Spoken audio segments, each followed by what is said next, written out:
په پښمنۍ کې هیڅ کله دا یو غلطي ونه کوي که نه ستاسو روژه به بالکل نه کیږي، یعنی الله جل شانه به نه قبلی. تاسو به روژه هم ونیسئ، تاسو به په ځان باندې تنده لوږه به هم برداشت کوئ، د پښمنۍ نه واخله تر ماښامه پورې به تاسو خوراک هم نه کوئ، یعنی ستاسو به روژه وي خو بیا به هم ستاسو روژه نه وي شوي، نه به قبلیږي. او د قیامت په ورځ به دغسې یوه ډله یو خلک به راشي او هغوی به وایي چې یا الله موږ په دنیا کې روژې نیولې وې، د روژې غونته کې اهم عبادت مونږ کړی و، نو الله جل شانه به ورته وایي چې ستاسو روژې بالکل نه وي نیولې، ستاسو روژې نه دي قبولې شوي.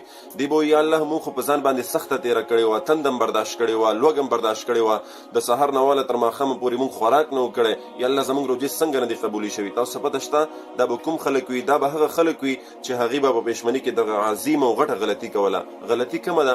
هغوی به روژه ماتې د هر څه به برابر وو، خو دوی به چې کله روژه بندوله، پښمنۍ به ختمولو، په دغه وخت کې به دوی د ټیم خیال نه ساتلو، د وقت خیال به یې نه ساتلو. لکه نن سبا موږ تاسو ګورو اکثریت داسې خلک دي چې هغوی پښمنۍ کوي، لګیا یې خوراک کوي، خو چې کله اذان شروع شي اذان سره دوی روژه بندوي.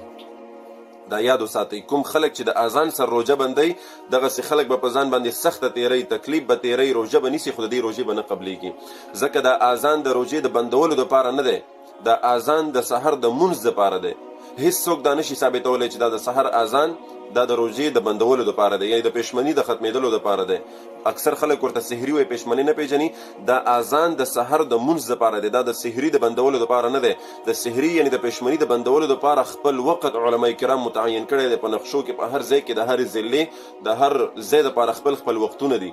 نو لہذا کوم خلک چې د اذان سر روژه بندوي، اکثر خلک تاسو به کتلی وي، اکثر زموږ مشران دا غلطیانې کوي، هغوی لګیا وي اذان شروع وي، ډېر خلک پکې داسې چې هغوی د حي علی الصلاة او د حي علی الفلاح انتظار کوي او بیا هم لګیا خوراک کوي، او ډېر خلک داسې وي لا خو اذان ختم شوی نه دی، خوراک هم کوي او به هم څښي او لګیا یې خپل ترتیب شروع کړی وي.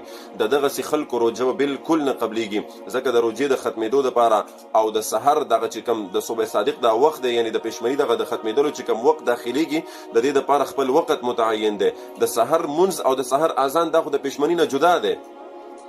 نو لہذا تاسو چې روژه بندوئ دا په اذان سره مه بندوئ. دې نه مخکې چې څومره غلطیانې کړي په هغې باندې استغفار او د هغې خپل ترتیب تاسو ځان ته برابر کوئ.